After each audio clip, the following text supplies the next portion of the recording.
Donc, on est un groupe de psychiatres au Centre de psychothérapie de l'hôpital en santé mentale Albert Prévost, au sud du nord de l'île de Montréal. Puis, on va présenter sur les processus transdiagnostiques, comment les cibler grâce aux approches de thérapie cognitivo-comportementale de la troisième vague. Pour les conflits d'intérêts, au fond, Dr Poitras, Trody Duclos, Lucie Valade n'ont aucun conflit d'intérêt à déclarer.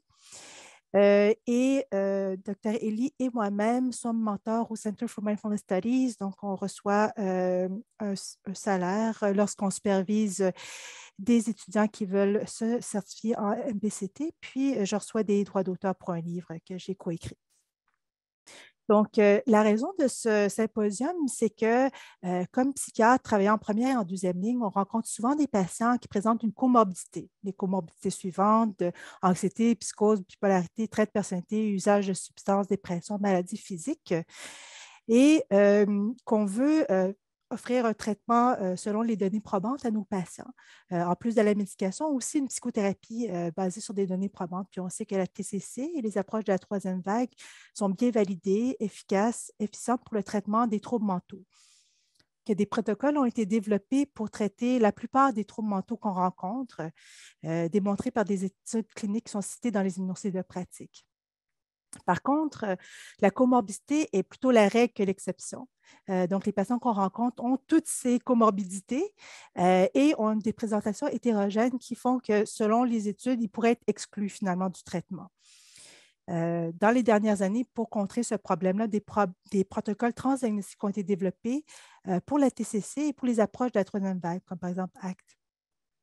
Et d'autres approches de la troisième vague qui ciblaient initialement une condition en particulier, par exemple la dépression récurrente pour la MBCT ou le trouble de personnalité limite pour la thérapie comportementale dialectique, ont été étudiés pour le traitement de plusieurs autres conditions. Ils sont adaptés pour les traiter par la modalité de groupe. Donc, les trois présentations qui vont suivre vont expliquer comment trois approches de la troisième vague, soit l'ACT, la thérapie comportementale dialectique et la MBCT, ciblent des facteurs de vulnérabilité et des mécanismes de maintien transdiagnostique en thérapie individuelle et de groupe pour traiter des patients qui ont une présentation comorbide et pour traiter de façon simultanée des patients qui présentent des troubles de l'humeur, des troubles anxieux, des traits de personnalité limite comorbides. Donc, je vais céder la parole à Dr Olivier Poitras. Alors, bonjour tout le monde. J'ai effectivement le plaisir de débuter cette présentation en 3 temps en vous parlant de la thérapie d'acceptation et d'engagement. Mon prénom, Olivier Poitras, dans le fond, R6 en psychiatrie. Je complète actuellement une formation complémentaire à l'Université de Montréal. Avant de commencer, j'ai juste quelques petites choses à souligner. Sont surtout des mots de reconnaissance. On reçoit le Dr. Steven C. Hayes juste après moi, après nous. Donc, vous comprendrez que c'était le fondateur de la thérapie ACT. Donc, c'est avec une belle humilité et une belle candeur que je vous présenterai pendant les prochaines minutes sur la thérapie ACT. Je voudrais remercier les gens du CACBT de me permettre de vous présenter cette conférence. Et je suis sur le point de compléter ma formation complémentaire, mon fellow. Donc, je profite de l'occasion pour envoyer un petit clin d'œil aux superviseurs et aux collègues du milieu de formation où j'ai eu le plaisir d'être formé depuis maintenant bientôt 1 an, en grande partie pour parfaire mes compétences en thérapie ACT.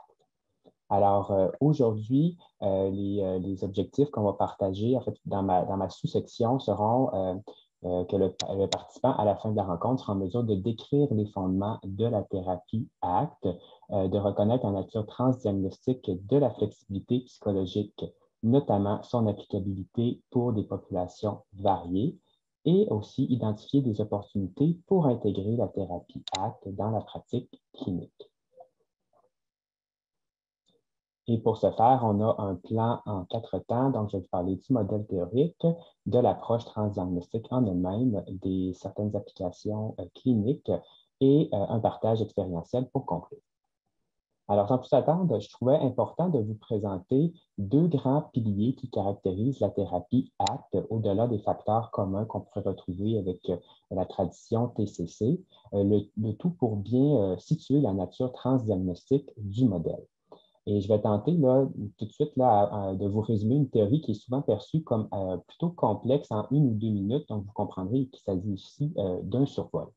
Et donc, en parlant de la théorie des cadres relationnels, on pourrait dire en résumé que des études sur la cognition humaine ont mené à l'élaboration de cette théorie qui propose que l'esprit humain a la capacité de comprendre des concepts dotés d'attributs abstraits, qu'on dit arbitrary en anglais, c'est-à-dire qu'ils ne reposent pas sur l'expérience des sens. Puis ces mêmes concepts-là peuvent ensuite être utilisés et on peut apprendre à partir de ceux-ci sans avoir à recourir systématiquement et à vérifier les informations par l'expérience directe. Et un exemple classique qui permet de symboliser le tout, c'est l'argent. Non seulement on attribue une valeur à des pièces de monnaie, mais en plus, parfois, c'est de façon non congruente aux caractéristiques physiques qui sont accessibles. Par exemple, un 10 sous dans la monnaie canadienne est plus petit qu'un 5 sous, alors que le 25 sous redevient plus gros. Donc, des fois, il peut y avoir une certaine incongruence entre une valeur symbolique, arbitraire, et ce qui est perçu par l'expérience directe des sens. Il s'agit de cette capacité-là qu'on croit être propre aux humains et qui nous est utile au quotidien, par exemple, pour effectuer toutes sortes de raisonnements, de la déduction, voire même apprécier la poésie, et qu'on pourrait résumer par le langage, qui, dans la thérapie ACT, désigne assez largement la capacité de symbolisation des individus. Et au fil du temps, par les expériences ou par le renforcement verbal, il se crée des liens entre les différents concepts connus et ces mêmes liens constituent des voies par lesquelles les attributs abstraits, les fameuses qualités dont je vous parle, peuvent s'échanger. Et ultimement, les concepts caractérisés par les attributs abstraits peuvent influencer nos comportements. Et je vous donne un exemple. Moi, personnellement, j'aime bien les plantes. Donc, le concept de plante est associé à l'attribut bon. Et je visite un café qui initialement était neutre et qui est agrémenté de plusieurs plantes. Et donc, le café, par contiguïté, parce qu'il contient les plantes, devient lui aussi plus bon, donc meilleur. Et plus tard, si un ami me demandait si je connais un bon café, eh bien, je pourrais lui recommander celui-ci en partant de la base que la qualité de bon qui appartenait initialement aux plantes, j'ai attribué au café et donc je la transmets dans ma réponse. Et donc, bientôt, on se retrouve avec un réseau de concepts denses et complexes dans notre esprit qui peut éventuellement constituer notre référentiel principal pour prendre des décisions en parallèle à l'expérience concrète du monde externe. Et dans ce même réseau, on n'est pas en mesure de contrôler la manière dont les différents attributs se propagent. Et lorsqu'on met des concepts en commun, il y a un risque qu'un certain lien soit créé entre eux et qu'à travers ce lien-là, des qualités soient échangées. Et on n'est pas en mesure de contrôler nécessairement la façon dont les liens se forment, ni de les supprimer volontairement. Et donc, uniquement, ce qui ressort de cette explication-là, c'est que tant des attributs agréables qu'aversifs ont la possibilité de se disséminer à travers ces réseaux pour influencer ensuite nos comportements. Si on parle maintenant du contextualisme fonctionnel, en résumé, il s'agit d'un fondement philosophique sur lequel se base la façon d'effectuer la thérapie ACT et on choisit de mettre de côté la recherche d'une vérité qui serait absolue, universelle, en utilisant plutôt une vérité, c'est-à-dire un cadre de référence pragmatique qui dépend d'un objectif préétabli, ce qui peut se traduire en une forme d'efficacité. Et en absence d'une vérité universelle, les choses sont plutôt interprétées et interprétables selon le contexte dans lequel elles surviennent. Ainsi, il n'existe pas de comportement qui serait universellement bon ou mauvais, mais plutôt des comportements qui permettent ou non l'atteinte d'un objectif particulier pour un individu donné dans des circonstances spécifiques. De ce fait, chaque événement est observé et interprété dans son contexte global. Et cliniquement, donc, on observe les comportements par l'entremise du concept de workability, qui est assez central en thérapie ACT en anglais, que je pourrais traduire en français par fonctionnalité. Alors, au niveau de l'approche transdiagnostique, je vous rappelle tout ça pour situer plus spécifiquement comment on désigne finalement la psychopathologie en acte. Ce qui constitue le problème n'est pas tant le fonctionnement même du langage ou ce qu'il contient, mais plutôt son utilisation incontestée en tant que cadre référentiel dans la génération des comportements, ce qui s'apparente au concept parfois connu là, de fusion cognitive, assez largement connu en thérapie ACT. Et plus spécifiquement, lorsque notre réseau de concepts fait tellement d'ombre sur la réalité externe, finalement, les circonstances contemporaines, notamment la rétroaction de l'environnement, ne sont éventuellement pas prises en compte dans la régulation comportementale. Ainsi, il y a un risque d'action qui serait mise en place de façon rigide et non fonctionnelle dans le contexte. Et comme l'un des réflexes des individus est d'éviter la souffrance, ce processus peut s'appliquer dans l'objectif d'éviter la souffrance, soit un vécu conscient des expériences internes inconfortables. Et comme je vous disais un peu plus tôt, selon la thérapie des cadres relationnels, la souffrance risque tôt ou tard d'impliquer plusieurs concepts en raison de la dissémination qui est facile. Encore ici, le risque serait de vouloir éviter la souffrance de façon rigide, répétée, détachée d'une perspective globale, si bien qu'il y aurait une réduction significative du répertoire comportemental qui s'apparente au concept central en acte de l'évitement expérientiel. Et donc, la psychopathologie, selon le modèle ACT, découle des conséquences de ces processus, soit un attachement rigide aux pensées qui deviennent des règles incontestables, fonctionnellement équivalentes à la réalité, un évitement des divers concepts qui peuvent évoquer la souffrance, ce qui éloigne graduellement l'individu d'une vie riche et satisfaisante. Et en réponse à tout ça, finalement, le modèle ACT propose la flexibilité psychologique. Il s'agit du modèle autour duquel s'articule la thérapie en tant que telle et qui représente un fonctionnement intrapsychique, qu'on pourrait dire, de base des individus quant à la façon de répondre aux expériences et de prendre action. Donc, ce n'est pas quelque chose qui est pathologique, mais qui est vraiment comme un fonctionnement de base, comme je vous disais. Et si on croit qu'il est développé de façon optimale, eh bien, ça pourrait le rapprocher d'une certaine forme de santé psychologique. Et à l'opposé, un faible niveau de flexibilité psychologique ou inflexibilité psychologique s'apparenterait à ce qu'on associe à des diagnostics catégoriels de psychopathologie en tant que problématiques sous-jacentes qui occasionnent ou entretiennent le trouble en question. Diverses études ont établi des corrélations positives entre la flexibilité psychologique et des mesures de santé mentale, notamment l'autorégulation, l'autodétermination, l'adaptation au stress, l'atteinte d'objectifs ou le fonctionnement social, et des corrélations négatives avec la psychopathologie, notamment pour les symptomatologies anxio-dépressives. Donc, la flexibilité psychologique s'exprime sur un spectre qui s'approche donc d'un modèle dimensionnel et est applicable en temps réel face aux divers événements qui ponctuent notre quotidien. Donc, on a toujours la possibilité, devant un événement, d'y répondre de façon plus ou moins souple. Il ne s'agit donc pas d'une caractéristique qui est fixe. Et c'est là que justifie justement l'approche en acte, parce que l'objectif premier d'une thérapie acte est d'augmenter la flexibilité psychologique. Et on croit dans les études qu'on a pu démontrer justement, c'est que la flexibilité psychologique peut être modifiée par les interventions actes et que la flexibilité psychologique ou certaines de ses composantes semblent des médiateurs aux améliorations qui sont issues des interventions actes. Et les 6 processus qui constituent la flexibilité psychologique sont l'acceptation, la diffusion, le contact avec le moment présent, le soi-contexte, les valeurs et les actions engagées. Donc, c'est ainsi que l'ACT constitue un modèle transdiagnostique, comme il reconnaît l'universalité de certaines de ses composantes, c'est-à-dire le langage, la capacité de symbolisation, la souffrance et la tendance qu'ont les individus à vouloir la fuir lorsqu'elle se dissémine rapidement selon le modèle de la théorie des cadres relationnels, le rapport aux événements mentaux qui sont perceptibles par la conscience des individus et qui conduisent ensuite à des actions, et la recherche de sens également chez les individus en fonction de leurs valeurs particulières. Et je vous résume une petite synthèse sur laquelle je passerai rapidement là, pour être conscient du temps qui défile, mais vous pouvez voir que les 3 éléments principaux que je vous ai proposés, ils sont résumés. On passe maintenant à l'application en clinique. Voici là, en bref, quelques reconnaissances de la thérapie ACT selon 2 institutions dans un modèle qui est plus spécifiquement catégoriel, comme c'est un langage qui est encore assez courant là, dans la pratique clinique. Donc, l'American Psychological Association parle de preuves scientifiques fortes pour le traitement de la douleur et de preuves scientifiques modérées pour la dépression, les troubles anxieux mixtes, les troubles obsessionnels compulsifs et l'adaptation à la psychose, alors que dans les CALMAT plus proches de chez nous, au Canada, on parle de 3e ligne de traitement pour la phase aiguë de la dépression. Le temps me manque pour vous résumer l'entièreté des conditions cliniques, des formats ou des effets pour lesquels la thérapie ACT s'est avérée efficace ou a démontré des signaux prometteurs d'efficacité. Ce que je pourrais vous dire, par contre, c'est que le modèle intrinsèquement transdiagnostique invite à une diversité et une souplesse quant à l'application clinique. Et je vous résume ici là, dans les grandes lignes des modalités explorées.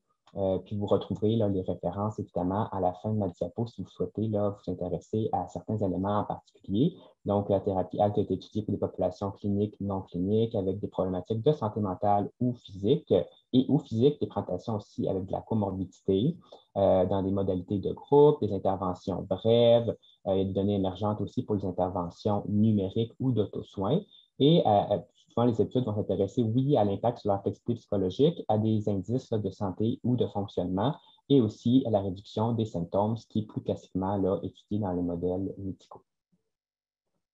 Par ailleurs, les différentes revues systématiques qui suggèrent certaines choses, là, du fait que le modèle qui est très, très souple en acte conduit à une certaine forme d'hétérogénéité dans l'application clinique, mais aussi dans les résultats qui en ressortent. Et donc, afin de consolider les données émergentes dans les multiples contextes d'intervention, que l'on parle de population, de médium ou de conditions cliniques, on souligne le besoin d'autres études de qualité. C'est un peu, je dirais, le revers de la médaille de la souplesse. C'est quand on essaie de trouver des résultats homogènes, bien, des fois, ça en prend un petit peu plus. Il y aurait, entre autres, là, un intérêt à déterminer quelles sont les caractéristiques qui augmentent la probabilité d'une réponse favorable à la thérapie ACT au-delà de la classification en fonction du diagnostic. Jusqu'à présent, on a des données qui sont émergentes et qui restent à compléter, comme je disais un peu plus tôt, au niveau des médiateurs, la flexibilité psychologique et ses composantes, surtout les données là, sur l'acceptation et l'ouverture, semblent médier la réponse clinique. On a aussi quelques données éparses là, sur les caractéristiques individuelles, notamment un haut niveau d'équipement expérientiel pourrait conduire à une meilleure réponse avec une intervention ACT. Et les interventions qui incluent le recours aux métaphores et à l'exercice, aux exercices expérientiels, pardon, pourraient aussi augmenter l'efficacité. Ce qui m'amène à vous parler un peu plus justement en clinique, qu'est-ce qui va caractériser les thérapies ACT? C'est en fonction de la compréhension de la psychopathologie sous-jacente, comme le recours rigide au langage et non le langage lui-même constitue un facteur de souffrance psychologique selon le modèle. Eh bien, la thérapie ACT propose d'intervenir dans des modes alternatifs au langage classique, d'où le recours aux métaphores, aux exercices expérientiels et au modeling. Le modeling faisant allusion que le thérapeute va tenter d'agir avec flexibilité psychologique avec son patient durant la thérapie et va être en mesure aussi de reconnaître les moments où il semble en inflexibilité psychologique et adresser la chose de façon efficace avec le patient, toujours dans l'idée que la flexibilité psychologique est un construit qui est présent chez tous les individus, comme il s'agit d'un modèle de fonctionnement intrapsychique de base. Et les interventions, les processus en fait là, de la thérapie ACT peuvent se prêter au format de groupe qui présente comme intérêt dans notre réseau de santé une accessibilité là, qui est accrue aux soins et pourrait présenter les avantages suivants, une démonstration de l'universalité de la souffrance telle que promue par le modèle à travers les différents participants, une emphase sur les processus de flexibilité psychologique plutôt que d'être focusé sur le contenu spécifique qui est apporté par chaque participant. On voit plus le processus qui est commun entre chacun des participants. Un accès à une diversité de contextes, toujours dans l'idée de mettre l'emphase sur le fait que chaque événement est interprétable dans un contexte. Alors, avec une multiplicité là, de participants, on peut également avoir accès à ça. Et des opportunités d'apprentissage expérientiel où un participant pourrait, par exemple, apprendre d'une expérience qui est vécue par un autre participant. Je passe aussi un peu sur les contre-indications. Malheureusement, on n'a pas beaucoup d'études dans la littérature qui vont justement souligner là, les contre-indications ou les effets secondaires. Donc, c'est peu étudié, peu reconnu justement dans la littérature. Je vous donne un exemple là, spécifique juste pour vous donner une orientation dans un guide clinique qui est recommandé pour une intervention de groupe auprès de la population, par exemple, de troubles de personnalité limite pour la dysrégulation affective. L'auteur suggère qu'un état psychotique, un trouble de la pensée, comportement violent, trouble de conduite alimentaire nécessitant une attention médicale ou suicidalité active pourraient constituer des contre-indications. Donc, c'est juste pour vous donner un exemple. Par ailleurs, ce que je peux vous suggérer aussi, c'est certaines caractéristiques cliniques qui vont soutenir de différer le traitement et ou d'y apporter des ajustements. Par exemple, un déficit cognitif important de langage ou d'abstraction qui pourrait faire en sorte qu'on va utiliser plus des stratégies comportementales ou simplifier là, les interventions verbales. Une dysrégulation affective ou comportementale significative dont le niveau de suicidalité serait effectivement et bien évidemment à prendre en compte, comme il s'agit en plus d'une thérapie qui peut exposer à certains inconforts internes, on voudrait s'assurer d'une certaine sécurité en termes des comportements de régulation du patient. Un trouble d'usage de substances actives où le patient arriverait fréquemment en état d'intoxication aussi. Et s'il y a disponibilité d'un traitement qui est reconnu plus efficace, eh bien à ce moment-là, on va vouloir offrir ce traitement-là à la personne avec la possibilité d'intégrer des interventions ACT de façon complémentaires, par exemple. Finalement, le point que je veux que vous reteniez de tout ça, c'est que, dans le fond, le terme transdiagnostic réfère aux bases théoriques du modèle et de l'applicabilité potentielle pour diverses populations. Toutefois, le modèle thérapeutique se traduit ensuite par des interventions cliniques qui, elles, doivent demeurer sensibles aux caractéristiques de l'individu. Donc, c'est pour ça qu'on doit les considérer dans la façon de rendre la thérapie apte. Puis, entre autres, un des éléments qui est intéressant à souligner, c'est le willingness, qui est dans le fond, qui peut s'apparenter au courage en français, qui est un peu l'inverse de l'équipement expérientiel, c'est-à-dire l'ouverture à ressentir des expériences parfois inconfortables. Je pense qu'au-delà d'être un concept théorique, ça peut aussi servir de barème dans l'intensité et la vitesse à laquelle on va proposer à un patient de s'exposer, par exemple, à quelque chose qui pourrait faire évoquer des inconforts internes. On va aussi recommander, bien sûr, d'être conscient de la nature émergente de certaines données et d'utiliser le jugement clinique. Je conclue rapidement avec un bref partage expérientiel. Durant mon fellow, j'ai eu l'opportunité de développer 3 modalités d'intervention qui sont toutes émergentes d'une théorie transdiagnostique que j'ai par contre plus orientée sur les troubles anxieux et dépressifs pour être en accord avec les données présentes dans la littérature et aussi peut-être par simplicité d'application. C'est plus facile pour un clinicien possiblement de commencer à s'y intéresser quand on a une certaine homogénéité dans les groupes.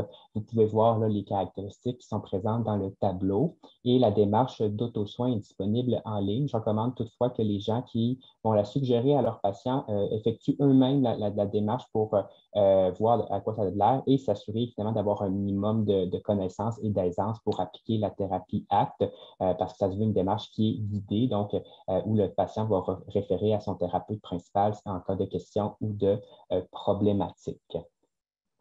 En conclusion, ce que nous propose le modèle ACT dans une perspective transdiagnostique, la reconnaissance de l'universalité de la souffrance psychologique, une considération du contexte du patient dans la gestion des symptômes, surtout lorsque ceux-ci sont chroniques, une recherche d'une vie significative et fonctionnelle comme objectif thérapeutique, le rôle central du patient dans sa propre démarche et un thérapeute qui occupe une posture engagée plus grande que celle d'un expert. Alors, je défile très rapidement les autres références et je passe le flambeau à mon collègue pour la suite. Je vous remercie beaucoup. Oui, donc bonjour, à mon tour de partager mon écran. Est-ce qu'on peut me confirmer que ça fonctionne? Super. Donc, moi, je vais vous présenter sur la thérapie comportementale dialectique avec l'objectif peut-être avoué de vous faire voir la possibilité que ça puisse être une approche transdiagnostique en groupe, quoique les objectifs plus spécifiques de la présentation, quant à eux, sont de décrire les fondements très, très sommaires de la TCD que vous connaissez probablement et de parler des données sur l'efficacité des groupes d'entraînement aux compétences de la TCD, d'identifier les mécanismes d'action des groupes d'entraînement aux compétences de la TCD, puis la possibilité d'adaptation en téléconsultation, ainsi que discuter du modèle de la TCD pour la psychose. C'est plutôt ma collègue qui va le faire avec moi, Dr. Lucie Valade. Bref, plan de la présentation, présenter le modèle, les groupes d'entraînement, mécanismes d'action, adaptation transdiagnostique, outils en ligne. Et donc, la TCD a peut-être la chance d'être un peu plus manualisée que certaines des autres approches de troisième vague, ce qui fait qu'il y a effectivement plusieurs manuels différents qui existent, qui sont disponibles sur Internet ou en ligne. Et donc, qui fait qu'il y a peut-être parfois un peu plus d'études qui sont disponibles. D'ailleurs, parce que c'était si bien manualisé, si facilement applicable, que ça a peut-être été plus facilement popularisé ou plus facilement diffusé. C'est peut-être un modèle qui est un peu moins souple, par contre, ou un peu moins flexible à certains moments ou à certains égards. Donc, la TCD a été initialement développée par Marshall Heinemann pour traiter les usagers atteints d'un trouble de personnalité limite, notamment démontrer comme pouvant réduire les comportements suicidaires et les comportements d'automutilation, puis a par la suite été élargie pour être offerte à toutes sortes d'autres types de populations ou dans toutes sortes d'autres types de troubles, comme je vais en parler. Les fondements de la TCD reposent sur plusieurs dialectiques, mais principalement la dialectique entre l'acceptation et le changement, des concepts opposés, mais à la fois complémentaires, c'est-à-dire qu'il faut arriver à avoir une capacité d'acceptation de soi-même, de son passé, mais aussi de sa situation présente, d'où est-ce qu'on est, d'où est-ce qu'on part, afin de pouvoir appliquer des stratégies comportementales pour changer ses comportements, son environnement. Et souvent, on dit de construire une vie qui vaut la peine d'être vécue.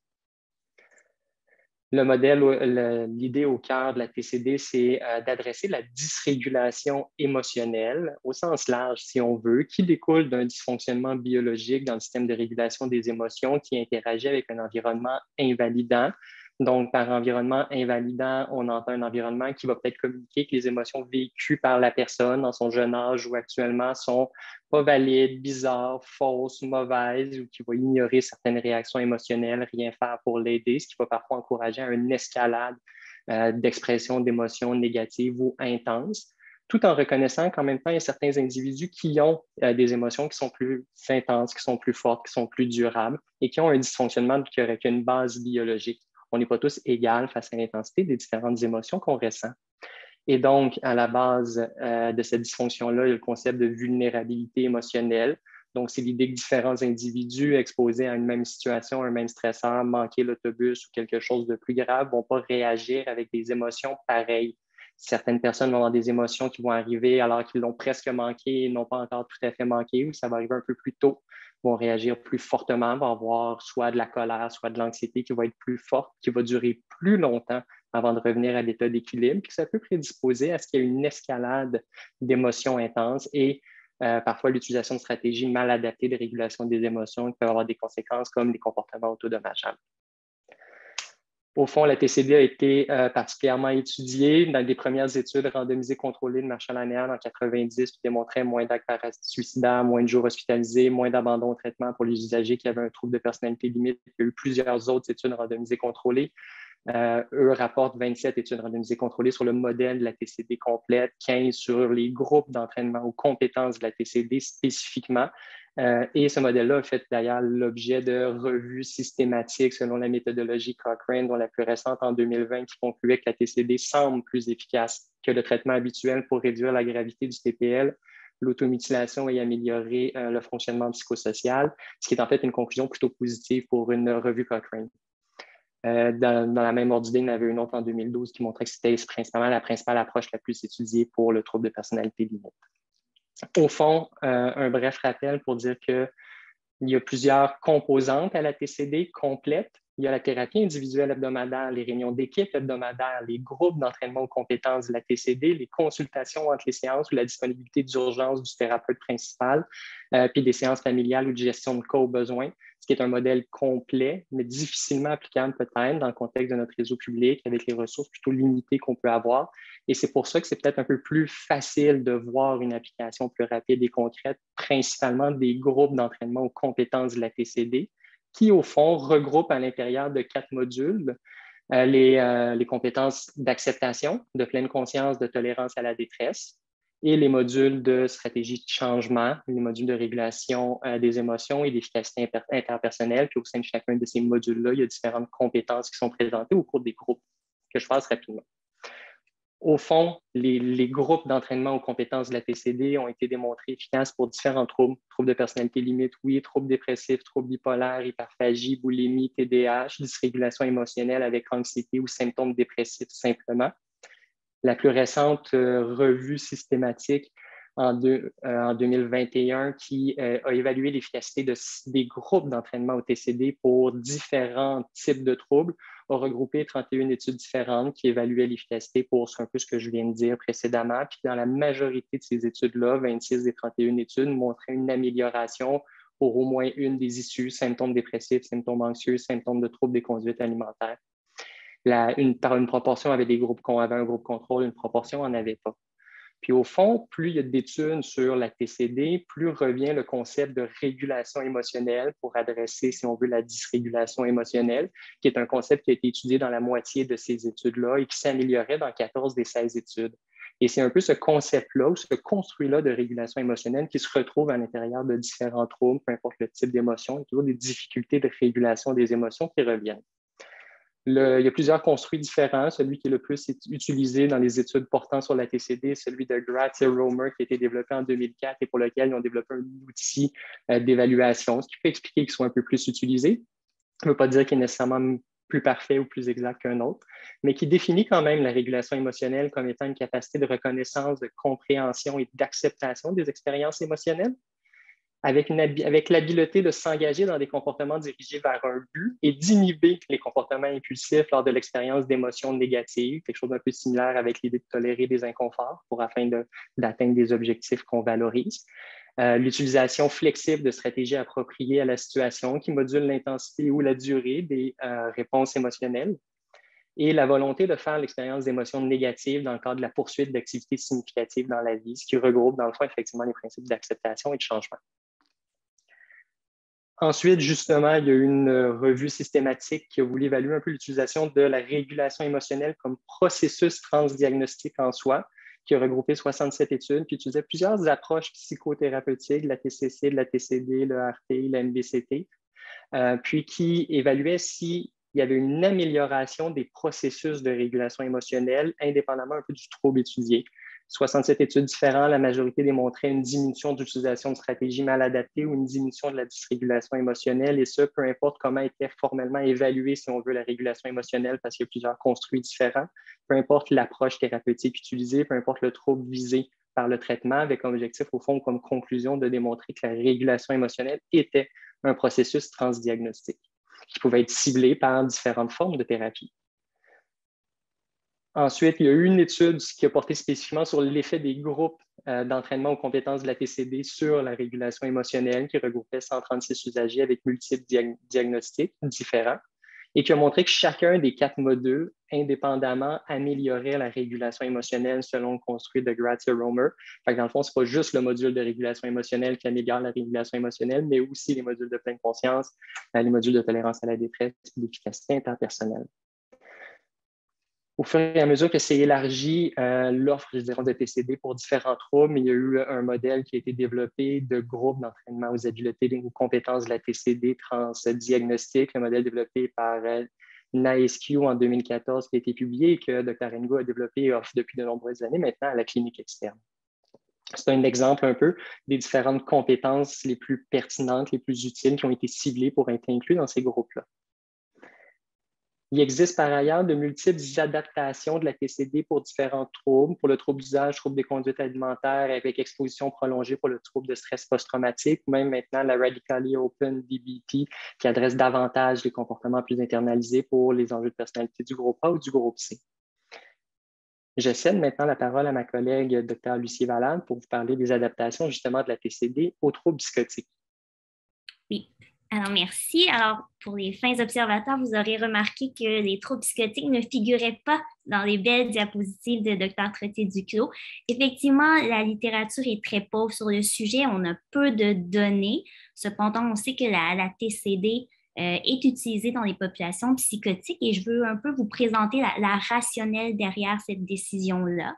On sait d'abord que les approches de troisième vague offrent plusieurs avantages dans la population avec troubles psychotiques, notamment dans leur conception de la condition, de la pathologie, entre guillemets. En fait, pour eux, un symptôme n'est pas toujours pathologique. Il y a plutôt un focus sur le processus, le contexte plutôt que le contenu. Vraiment, il y a une importance qui est mise sur l'élaboration d'une nouvelle relation avec les symptômes, avec les phénomènes, plutôt qu'à les changer ou les abolir, ce qui offre quand même une belle distinction avec les dogmes actuels en médecine ou en psychiatrie. On sait également que la dysrégulation émotionnelle est une caractéristique fondamentale de la psychose qui est souvent ignorée ou même évitée dans les interventions. On a souvent la conception ou la notion que nos patients avec psychose sont trop fragiles pour aborder ce sujet-là. Cependant, les individus avec psychose ont vraiment plusieurs déficits au niveau des émotions, que ce soit dans la perception, l'identification, la prédiction, l'expression ou même le contrôle des émotions. Donc, on peut aller à la diapo suivante. Et on sait également que des hauts niveaux d'émotions négatives, surtout les symptômes dépressifs ou les symptômes anxieux, vont être très fréquents et sont associés ou vont même prédire les symptômes psychotiques.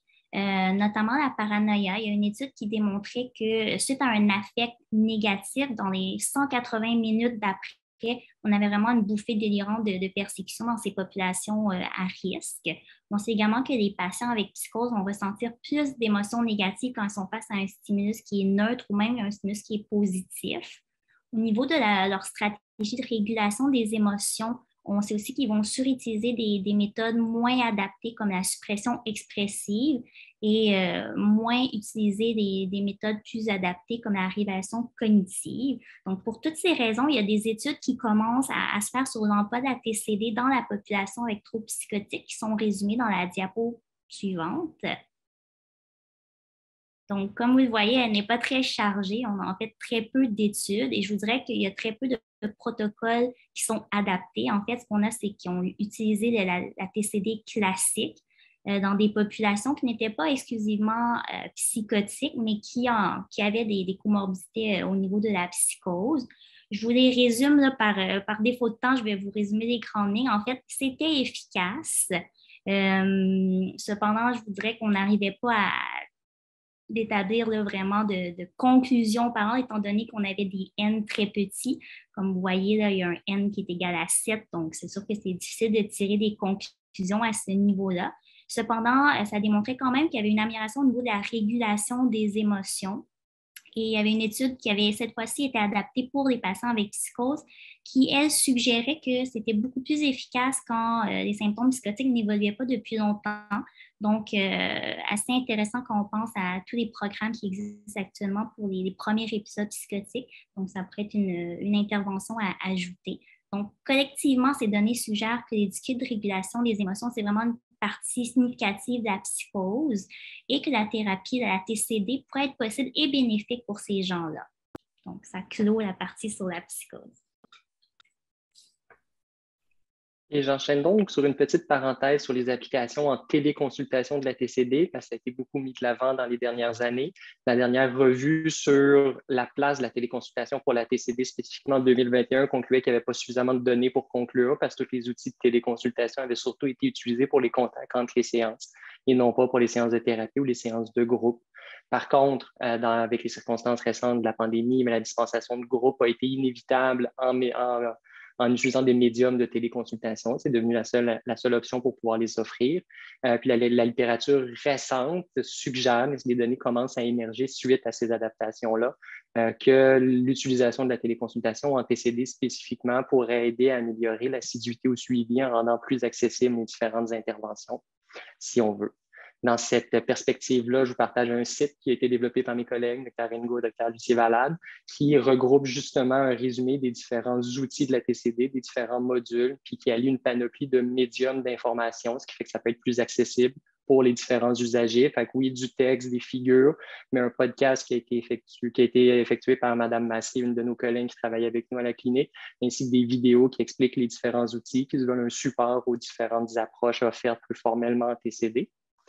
Et sur le même site, vous retrouverez aussi, si jamais ça peut vous intéresser ou si jamais ça peut être utile, un exemple de support utilisé pour un groupe d'entraînement aux compétences de la TCD avec l'ensemble des outils qui sont utilisés à l'intérieur du groupe qu'on offre.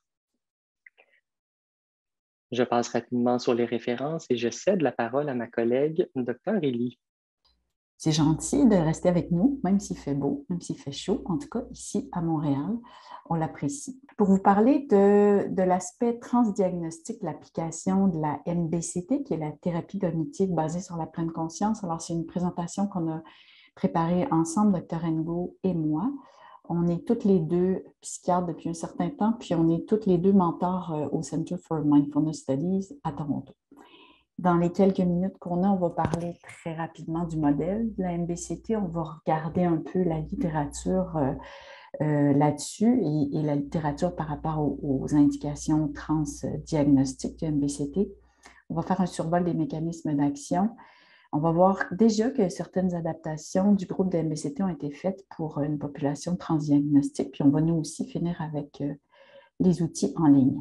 Alors, la MBCT, la thérapie cognitive basée sur la pleine conscience, a été créée en 1992 par une équipe de Teasdale, Siegel et Williams qui cherchait à créer une thérapie cognitive pour prévenir les rechutes dépressives.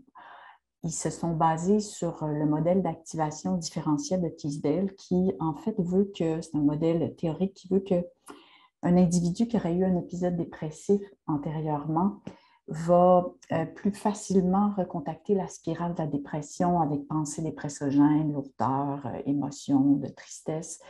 Donc, beaucoup plus facilement contacter ça quand il y a une détection d'une humeur triste. Beaucoup plus facilement que quelqu'un qui n'aurait pas eu des épisodes dépressifs.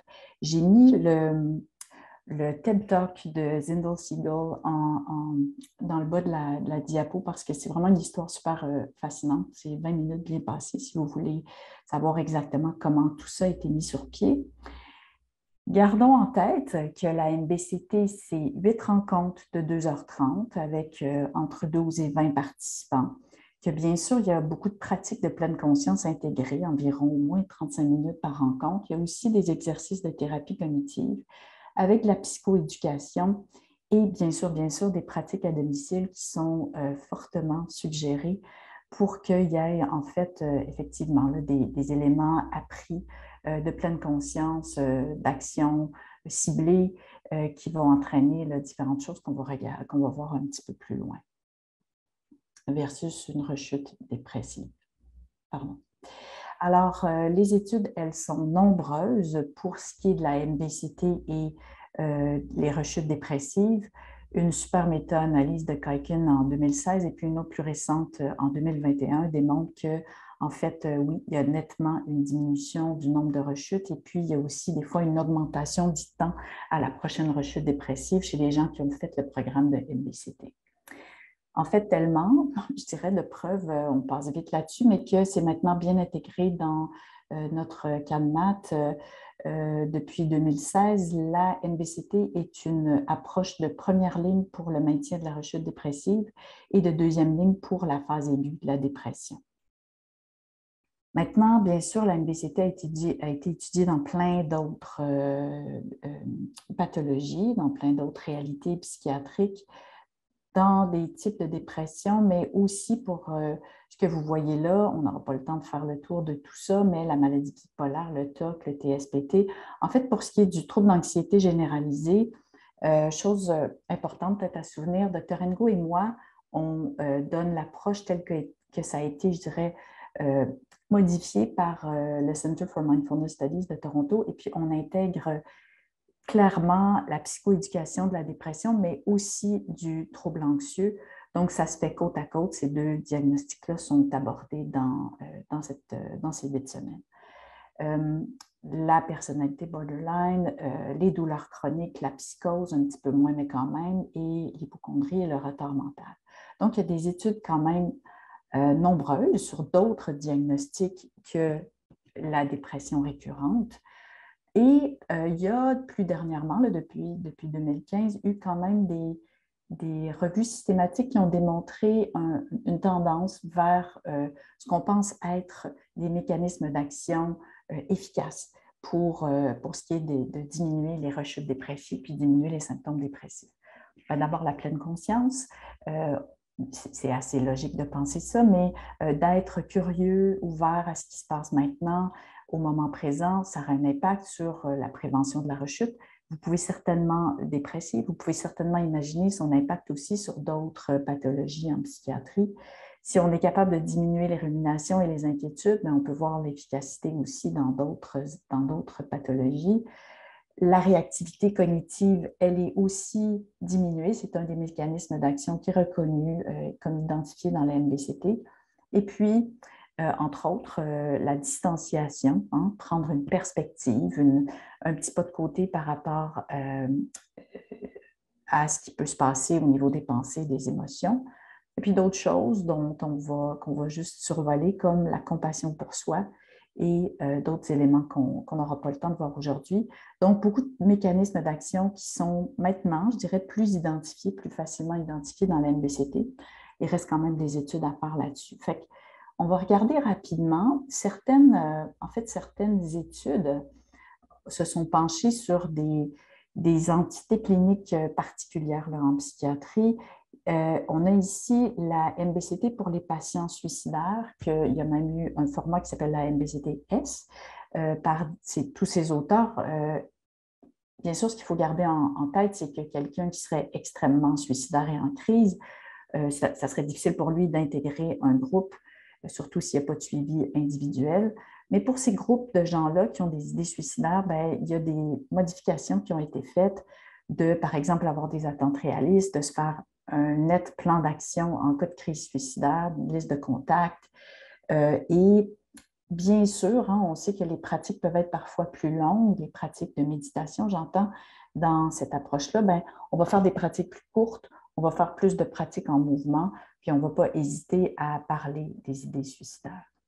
Pour ce qui est des troubles bipolaires, on peut voir que c'est un peu la même chose dans le sens qu'on va faire de la psychoéducation, cette fois-ci pas tant sur les idées suicidaires, mais sur les cycles de l'humeur, l'hygiène de sommeil, l'hygiène de vie en général. Et puis là aussi, on n'hésitera pas à choisir des pratiques qui sont peut-être un peu plus courtes, plus disponibles. Et dans ces approches-là modifiées pour les troubles bipolaires, bien, ça a été noté qu'on pouvait même impliquer un membre de la famille à la 6e rencontre, chose qu'on ne fait pas habituellement. Maintenant, pour ce qui est de la psychose, bien, là aussi, il n'y a pas des tonnes d'études, mais il y a Langer, puis d'une autre façon, il y a Chadwick qui se sont attardés à ça. On ne va bien sûr pas avoir comme objectif avec les patients psychotiques de complètement faire disparaître les voix. Hein. Bien entendu, ce n'est pas ça, mais comme on le sait, dans la pleine conscience, puis dans la MBCT, on se pratique, on s'entraîne à développer une relation un petit peu différente avec ce qui est là. Donc à ce moment-là, est-ce que c'est possible de développer une relation un peu différente avec les voix, par exemple? Leur accorder une autre importance ou une importance différente, avoir une autre attitude. Dans ces groupes-là, avec les psychotiques, les séances vont être aussi plus brèves. On ne va pas avoir de longs silences soutenus pendant les pratiques de méditation. On va plutôt faire de plus courtes pratiques, puis on va peut-être aussi opter pour des pratiques plus en mouvement que des pratiques assises pendant de très longs moments. De façon générale, si on résume, il y a des approches qui ont été, je dirais, un peu reformatées pour certains groupes, certaines pathologies psychiatriques, autres que la dépression récurrente. Et ces adaptations-là, elles comprennent bien souvent de la psychoéducation sur la problématique, plus de mouvement, plus de points d'ancrage extérieur aussi. On peut porter attention au son, à ce qu'on voit au lieu d'être trop vers l'intérieur. Des fois, ça peut être plus menaçant pour certaines populations. Et puis, on va même aussi choisir d'impliquer parfois les proches. Fait que ça fait le tour de certaines, je dirais, de certaines adaptations qui ont pu être faites. Maintenant, cette étude, je la trouve super intéressante. C'est une étude naturalistique qui nous vient de Hollande. On a suivi entre 2012 et 2018 environ 1000 patients qu'on a inclus dans des groupes de MBCT qui sont des groupes classiques de MBCT, je dirais. Mais bien sûr, comme c'était des gens d'une clinique externe générale de psychiatrie, comme on peut voir chez nous, ben, il y avait plus de 700 personnes, en fait, il y avait 2 diagnostics. Ce n'est pas très surprenant sur les 1000 patients. Il y en avait environ une quarantaine qui en avaient 3. Il y en avait aussi quelques-uns qui en avaient 4 et 5. Puis, il y avait peut-être une centaine de personnes qui avaient juste un diagnostic. Donc, ce qu'on a noté, peu importe si les patients avaient 2, 3, un diagnostic, c'est qu'il y avait quand même un effet de taille moyen élevé pour l'amélioration du fonctionnement, et ce, de façon transdiagnostique. L'effet de taille était large, particulièrement pour la dépression, l'anxiété, le TDAH, puis un peu plus moyen pour les éléments de personnalité et les troubles bipolaires alimentaires et l'autisme. Là aussi, on a trouvé que probablement la pleine conscience, l'autocompassion puis la diminution de l'inquiétude étaient, je dirais, des ingrédients actifs pour le mieux-être. Alors, il faut aussi, pour cette approche-là, faire attention. Si quelqu'un est extrêmement activement suicidaire, il n'y a aucune forme de soutien thérapeutique, faut faire attention, il faut reconsidérer, il faut peut-être déplacer l'inclusion du groupe à un autre moment. Même chose pour l'abus de drogue, d'alcool actif, ce ne serait pas une super idée. Puis en fin de compte, tout ce qui, pour le thérapeute et le patient, serait un trop gros stresseur à venir ou une trop mauvaise condition de vie actuelle, compte tenu des circonstances, on peut toujours suggérer à la personne de refaire le groupe à un autre moment donné si on pense que ce n'est pas optimal. C'est peut-être mieux que d'abandonner le groupe après 3 rencontres. Tout un mouvement aussi avec la MBCT et toutes les approches basées sur la pleine conscience, sur la pleine conscience qui est sensibilisée au trauma. Donc, ça s'applique aussi pour la MBCT. Je vous ai mis les références là. On pourrait en parler longtemps, mais il faut savoir que, par exemple, chez les gens qui auraient un TSPT actif, qui auraient eu d'autres traumas, il faut savoir, je dirais, évaluer, puis peut-être aller jeter un coup d'œil à ce que David Treleaven dit là-dessus. Ce livre-là est très intéressant, mais il y a aussi un site qui est assez complet. Maintenant, si on va vers ce qui est fait en ligne, ben, je vous suggère d'aller voir Mindful Noggin, qui a été mis sur pied par Dr. Dimijan et le fondateur de la MBCT, Dr. Siegel. Il y a possibilité, et puis ça même avant la pandémie, si je me souviens bien, il y a possibilité de faire une partie du training professionnel en ligne et aussi il y a possibilité de faire un MBCT classique qui a été étudié et qui s'avère être efficace. Donc, je dirais des professeurs comme Dr. Ngo et moi, ben, il va falloir qu'on repense à notre affaire bientôt. Peut-être que ça va être des gens qui vont faire ça en ligne. Donc, oui, comme je disais, certaines études démontrent, c'est des études qui ont été faites sur le MBCT en ligne, le démontrent comme efficace. Et je vous mets cette dernière diapo-là, en fait avant-dernière, pour vous dire que, ben, vous le savez probablement déjà, mais Dr. Ngo travaille fort, elle a une équipe de feu derrière elle. Et puis, en allant voir sur Psychopap, vous allez voir qu'il y a possibilité d'avoir accès à beaucoup de matériel en lien avec la MBCT, si ce n'est que le mini-guide de pratique. On a aussi pu, pendant la pandémie, Dr. Ngo, Dr. Paquette et moi, offrir des ateliers un peu, pas tant improvisés au début de la pandémie, puis après un peu plus structurés. Donc, vous y avez accès en allant sur le Psychopap atelier pour ne plus, atelier méditer pour ne plus stresser. Ça vous donne, on a enregistré un de ces ateliers-là de 4 rencontres. Fait que ça vous donne une sorte d'initiation à ce que peut être la pleine conscience. Mais sinon, pour les liens plus hauts, ben, vous aurez de l'information et vous aurez aussi tout le matériel audio et visuel et documents pour partir en groupe de MBCT. Fait que si vous avez des questions, n'hésitez pas à nous écrire.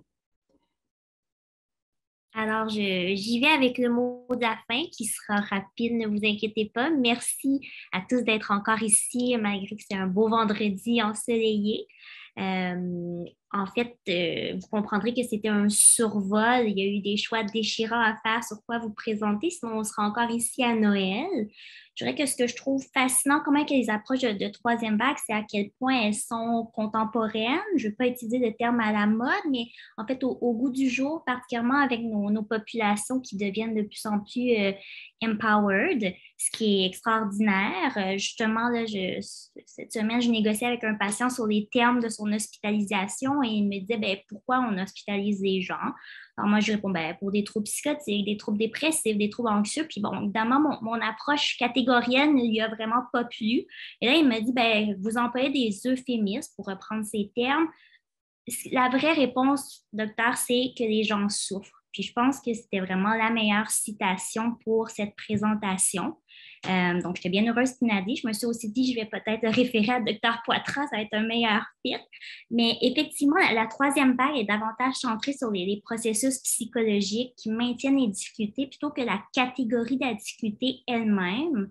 Je dirais qu'on cite donc davantage le contexte, la fonction des mécanismes, des mécanismes psychologiques.